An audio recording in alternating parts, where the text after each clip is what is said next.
All right, Mike, we had another question from a Facebook follower, which was, how does aerobic training help to improve insulin sensitivity?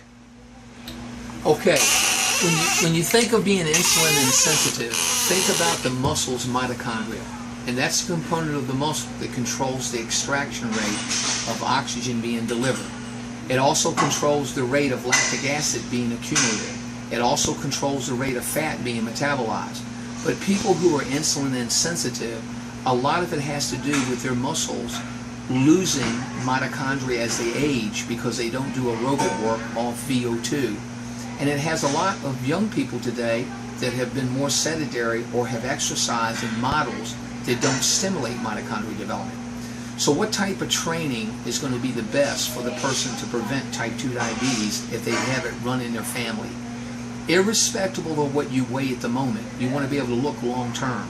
If I do aerobic strength training where I can get my VO2s to be average or above, I'm doing a proactive approach to stimulate more and more mitochondria. So the big thing that I see with testing and at the same time retesting people who've been part of our program is we can train that aerobic system as a strength. And when they see their peak VO2s for steady rates grow 3 months, 6 months, 9 months, it causes the functioning of the mitochondria and an increase in the size and number of mitochondria that helps regulate the sensitivity of insulin.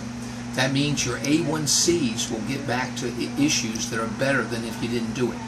Same thing with issues of we've had customers who've come in who've had high blood sugar in the readings of 283 blood sugar levels, and it's taken 12 to 15 weeks of doing aerobic strength training where they were doing 3 to 6 days of aerobic work at a variety of intensities that were considered high, moderate, low, but all under the lactic threshold. And some of these people's blood sugars have dropped to 110, which causes them to be diagnosed not diabetic. Right? But it came from the diet and exercise. Now when we talk about the diet, it's just like anything. We can't undereat or you won't be able to do the work that causes a physiological change to the mitochondria. But what good would it be to do all the work and you overeat? Okay, so there's an issue here about the balance between diet and exercise.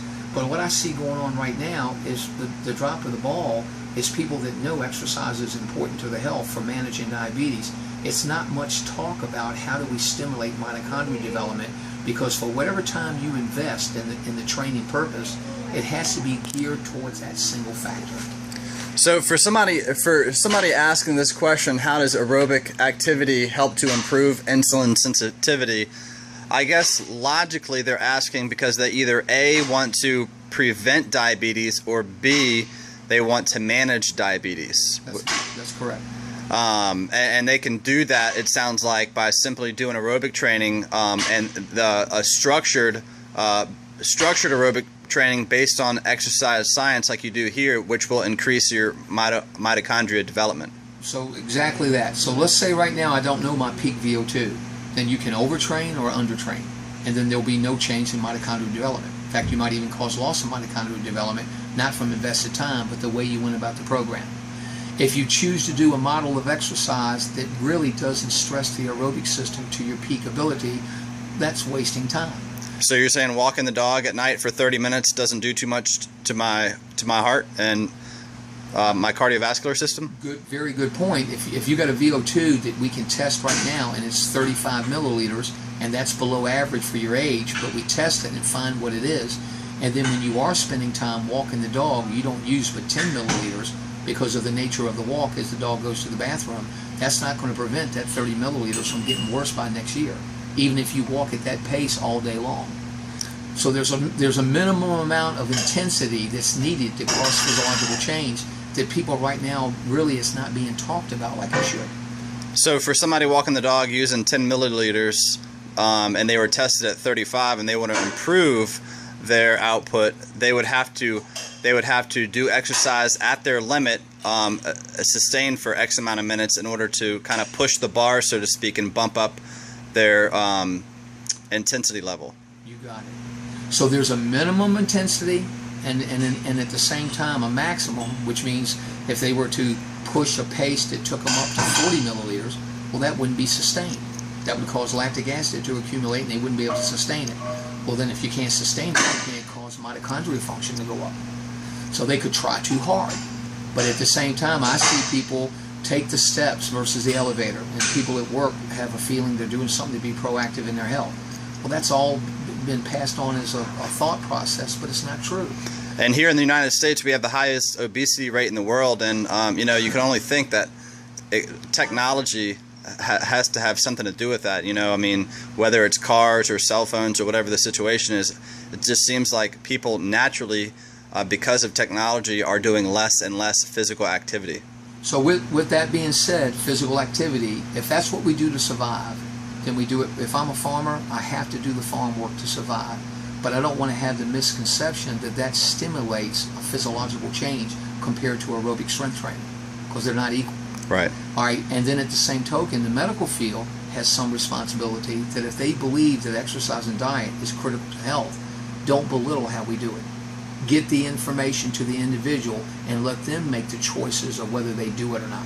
Don't just dog it off by the mindset that, well, this information is great, but most of them won't do it. That might be a true point, but get the information to everybody.